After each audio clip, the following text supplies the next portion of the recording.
Въпросът е, ако 4 апостроф 2 ти предложи как ще реагираш, или пък ако ти се сбъдне съня с 4. Добре, първо искам да кажа, че 4 апостроф 2 отдавна издаде багажа и вече не ме интересува. В смисъл, че вече не го харесвам и не както преди. Смисъл като човек, да, но като нещо повече, не. Като нещо повече от приятел, не. А, за другата част, а, как ще реагираш, ако ти се сбъдне съня с 4? Добре.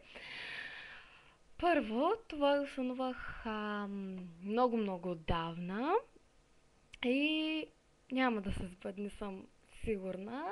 И не искам и да се сбъдва, защото просто,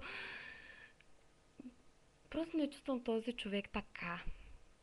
И, и ако се сбъдне, просто няма, няма да стане това, което стана в съня ми, защото няма да го позволя и